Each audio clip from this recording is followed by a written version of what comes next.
As we begin 2024, one of the biggest concerns in this country is drought. The latest government data shows nearly three-quarters of Canada is abnormally dry. There's a map for you to look at. The situation is most severe, you can see in the prairies, where 97% of land is unusually dry. Alberta is preparing a drought emergency plan. Other provinces could soon follow suit. Joining me now from Canmore with a closer look at the situation, John Pomeroy, a Canada Research Chair in Water Resources and Climate Change. Good morning to you. Good morning, Lindsey. So there are 51 water shortage advisories across Alberta alone right now. Why are we seeing such widespread, persistent drought? Well, 2023 was a year like we've never seen before in parts of Canada. Really warm, many areas 5 degrees above normal consistently through the year, but then a very low snowpack in the spring.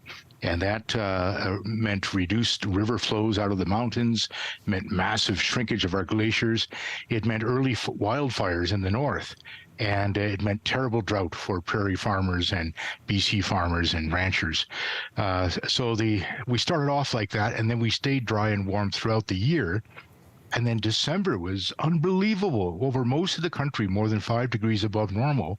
And over most of Canada, the settled parts of the country, there's no snowpack. And we're in January now.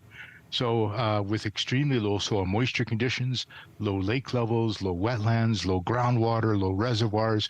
So we're in tough shape as we move through the winter, and we really need strong, heavy winter snowfalls now to make up for this. And you have said the implications of this are potentially dire if we don't get heavy snow soon. What do you mean by that exactly? Well, we saw that just in a few months, southern Alberta and Saskatchewan and southern British Columbia went to extreme drought conditions, and this meant water restrictions in Calgary, Medicine Hat, Lethbridge. It meant restrictions on irrigation at the end of the summer. It meant the reservoirs were down in some cases as much as 5 meters from the normal levels, and the lowest river flows ever measured. And it extended up into northern Canada. Great Slave Lake hit the lowest level ever measured this fall. Mackenzie River flows, they couldn't get the barges down the river to supply the communities. And then, of course, it manifested as wildfires, 4 times more wildfires than we've ever had before in Canada. So it's really a national issue. It's stretched and is still stretching coast to coast. And we need a positive wet shift in our weather pattern, and unfortunately we're not seeing that right now. When I think about drought, I think about land, I think about farms, I think about food. Canadians are already struggling with the increased food prices. Some of the products that could be affected by this drought include wheat, canola, meat. What will this mean for prices in the coming year, do you think? Well, it's been very tough on ranchers, those that rely on dryland range. And many have had to reduce their herds, and that will of course reduce supply into Canadian feedlots and into meat packing plants. The other thing that we often use to compensate for this in parts of southern prairies is irrigation. But there's the flows of water for irrigation come out of the Rocky Mountains, and these were extremely low this year. And so that limited the potential for irrigation at the end of the year.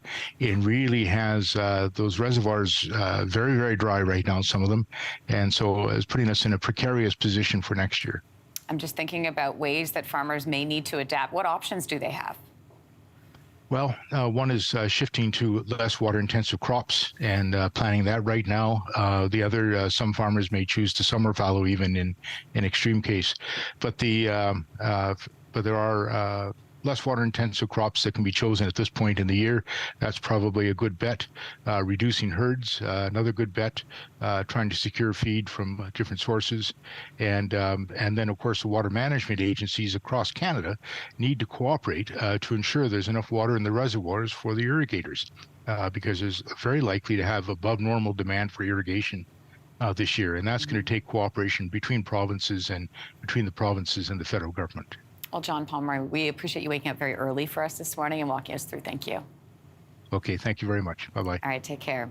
Hey, thanks for watching. If you liked this, be sure to subscribe here, or you can check out more Your Morning videos right here.